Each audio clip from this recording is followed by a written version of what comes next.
All right. Good day, everyone. Today, I would like to present to you the results of our work, which is a comparative analysis of machine learning models for anomaly detection in manufacturing. Specifically, we are focusing on a use case of printed circuit boards and assembly production, which is adopting Industry 4.0 practices, specifically for what is relevant to us in logging and storing information from about the manufacturing, about the flow of manufacturing, scheduling, and basically logging the history. What is important for us is machine utilization, maximization, and minimization of violations in delivery days.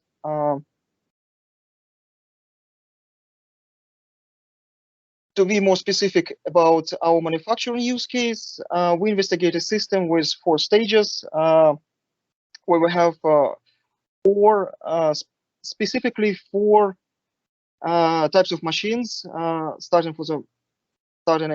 at the start,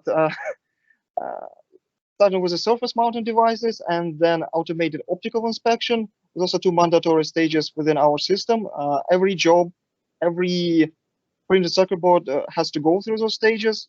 Then we have selector soldering and conformal porting. These are optional stages, and not every job has to go through them, which is also reflected in, of course, scheduling and the logs which are recorded from the production. A bit of motivation, as I already mentioned. This is Industry 4.0, where all the data is collected. Specifically, we're interested in historical data of a shop floor production schedule of the aforementioned system. However, just like in many cases for Industry 4.0, the adoption goes with, okay, let's start collecting the data and figure out what to do with it later. And that is kind of the case here as well. So what do we do with the data, and is it just data graveyard? To approach this question, we decided, okay, let's try to use machine learning algorithms specifically for anomaly detection. Like when a production goes, there might be something going on the production floor. For example, breakdowns of the machines that, of course, affects the scheduling and affects the recorded logs. When breakdowns happen, of course, people on the production floor, they notice it, but how it often happens, it is not being actually noted in the data. So it becomes difficult for post-analysis of such logs, because we see that there are differences between the production of the same jobs, the same production orders, but why and when exactly happened this problem and what kind of a problem was, it's difficult to analyze because, yeah, the data is not marked. And of course, to do any root cause analysis later with those logs, we need to understand this. So what we do is we take our real data from the production shop floor, and based on this real data, we create a simulation of our factory, of this specific production line, or as a buzzword which is used often nowadays, digital twin of this production line. And we synthetically inject machine breakdowns in this simulation, which of course affects our generated logs, it affects our schedule, and we get different results which are different from our baseline, which we know. We specifically choose a baseline which is free from failures. And using the simulation gives us an advantage of having a ground truth for such breakdowns. Specifically, we don't need to guess, okay, was there a problem on the shop floor? Was there a problem with some of the machines that affected the flow of our production? With simulation, we know that, yeah, there was a problem because we injected it, we created it. To be more specific about the data we're using, the I would say tabular data. It is standard logs, preprocessed logs in a tabular form, which contains job ID, unique job identifier, priority for every production job, to which family, so type of this job, to what it belongs to, identifications of machines on every stage of production through which this job went through, starting and ending times on every stage, total processing time of the job, total wait time when the job was just in a queue, and tardiness, it's a delay, which is, of course, as you might guess, for machine learning, such a feature is a very strong feature. If we have a tardiness, we can already guess that something, high tardiness, I mean, we can already guess that something went wrong. But we also wanted to see if on the specific shape of the data, our chosen algorithms can actually infer this connection, this relationship. Additionally, we also pre-processed our data specifically in production stages.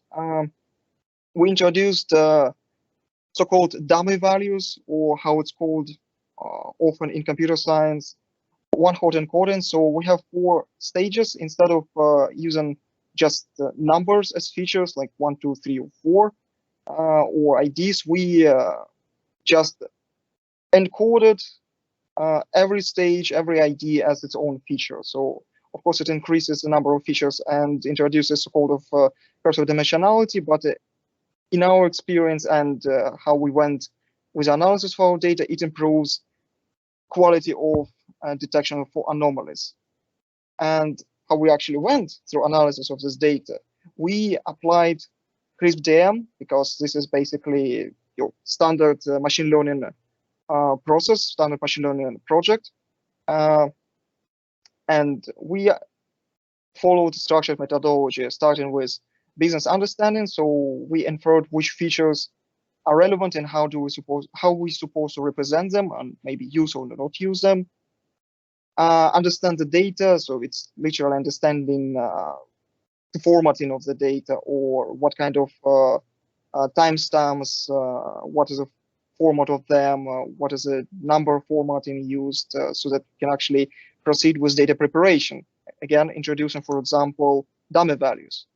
Then we proceeded with, of course, modeling for all of our models.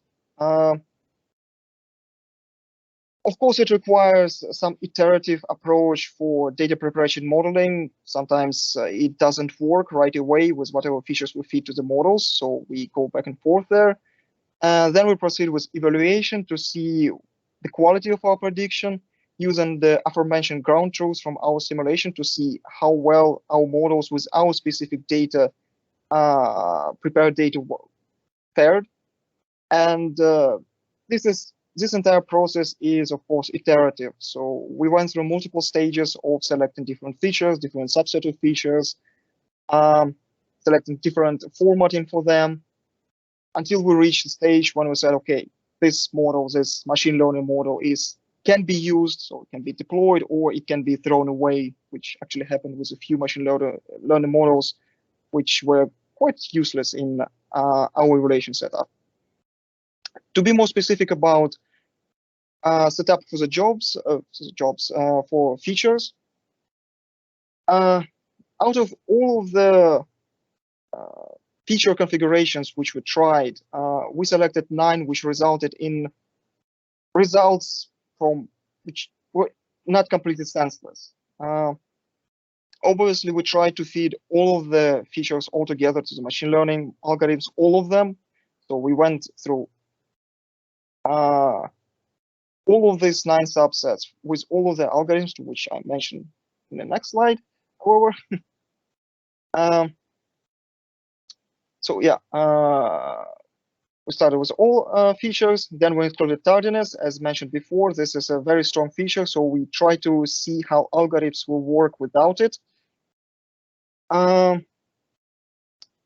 Then we also try to remove production stages IDs, because what we noticed in our iterative process of analysis, that when specific IDs for production stages are included, it might affect certain algorithms negatively. So we tried excluding this information completely. Also, job IDs. It also some of the algorithms benefited from that. Again, removing production stages and tardiness. Again, it's a strong feature to see how it fares without it. Removing finishing times, starting times, and also in the last we tried only the three strongest features which were shown by all the algorithms we tried. If we feel only job IDs, only total processing time, and only tardiness, while on a logical level it's biased, can be considered biased, it always resulted in best results because these are strong features. Yeah. Regarding the algorithms themselves, we used a variety of, I would say, standard machine learning algorithms for unsupervised anomaly detection. So we did not rely specifically on, since the premise of our work is that we don't have a pre-labeled data that there was some anomaly. So we cannot train some algorithm which is a classification algorithm, for example, to detect anomaly based on some pre-labeled data. We simply don't have this algorithm. Regression can be used in this, but the results might not be as good as we observed in with our specific data set. So we started with a classical local outlier factor, which is just an algorithm, density-based algorithm. This is based on the idea that the majority of the data points representing normal records are located within proximity of each other. Then we also use the clustering version of this algorithm, where proximity is calculated not from the data point to other data points, but rather how close it is to the cluster of data points. And for the clustering, any clustering algorithm in principle can be used. After that, we also applied a technique called feature bugging based on local outlier factor and k-nearest neighbors. The idea here is that we split our feature space into subspaces, and it's basic ensemble algorithm. This allows us to mitigate the issue of cursor of dimensionality, which even with relatively low amount of features, seemingly low amount of features, which we apply, can still manifest itself even without data set. Oops, sorry. After that, we also applied algorithm, so-called fast minimum covariance determinant, or fast MCD. It's another density-based algorithm with the idea that all normal data points are following Gaussian distribution and can be, if represented in a, for example, geometrical representation, it can be encompassed as sort of an ellipse. So this is why it's also often called elliptical envelopes. And the last algorithm among the density or distance-based algorithms, it's a k-nearest neighbors. It's a basic, well-known proximity-based algorithm, which is calculates proximity to the preset amount of neighbors, k neighbors to itself, and based on that calculates its anomaly score. So to summarize, all the currently aforementioned algorithms are based on some notion of distance, and this notion of distance in one way or another is used for calculating an anomaly score. After that, we also applied isolation forest. It is somehow in principle similar to feature bugging because it also tries to combat cursor dimensionality, but it's based specifically on the trees. So the idea here is that we take single feature or subset of features, we tried with both, and we generate trees with alterating, if it's more than one feature, vertices inside of those trees. And the idea here that if we have anomalous data points, those anomalous data points will be kind of in isolation from the rest of the tree. So like in this representation, for example, anomalous points, it's just, okay, there is one point which stands on each other and there is nothing else. So it's kind of in isolation. This would be considered an anomaly. And it's, again, ensemble method, like just like feature bagging. So we have many of such trees, which is a hyperparameter. Another algorithm which we used, it's copyleft-based outlier detection. It's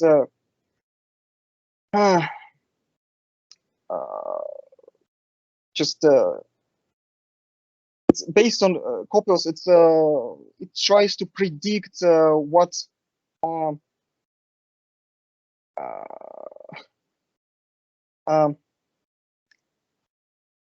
it tries to predict if one point of an anomaly or not based on the how far it is from the distribution of the data point. So idea of copyleft, as in theory, is that they try to build this connection, this relation between multiple data points, multiple features, which are not necessarily following normal distribution. This is an algorithm, one of the newest ones, and it requires no, or it's not possible to provide any sort of a feature, any sort of tuning to this algorithm. There are no hyperparameters. It's just and it's based on probability theory, which stands puts it outside of all the other algorithms, which are based currently on classical machine learning statistical methods, I would say. And the last one is based on deep neural networks. It's autoencoders, where the idea is that internal layers, hidden layers of the deep neural networks are not as wide as the external layers of neural networks. So what we see is the quality of reconstruction. So on the input, we get our sample. It goes through a neural network, and the output we get the results of this sample, the reconstruction of the sample, and the anomaly score becomes how accurate or inaccurate sample was reconstructed. As a result, k-nearest neighbors and KNN-based feature bagging resulted in the best accuracy across all the feature configurations. So regardless of what kind of subset of features we fed to this algorithm, we always got results which were sufficiently accurate in our predefined threshold, which is F1 score at least 0.75. Anything at that score or above, we consider can be used in production. Then local outlier factor-based feature bagging also resulted in high score, but only when excluding starting and finish times for jobs. And autoencoders and copy-based outlier detection exhibited sufficient accuracy also when excluding starting and finish jobs. The rest of the algorithms were not feasible for usage because they not presented any. They were below 0.75, sometimes really far below. FastMCD and local outlier factor resulted in the lowest accuracy, predicting pretty much nothing from true anomalies, true outliers. And of course, as mentioned before, when we included job identifier, tardiness, and job processing time as features, all the three highlighted algorithms resulted in the highest scores, 0.92. But again, if we understand from the business point of view what those features are, especially tardiness, it can be seen as a bit of a bias. So this is why we highlight those specific features additionally. And these are some references which we mentioned in the presentation, and that is pretty much it. So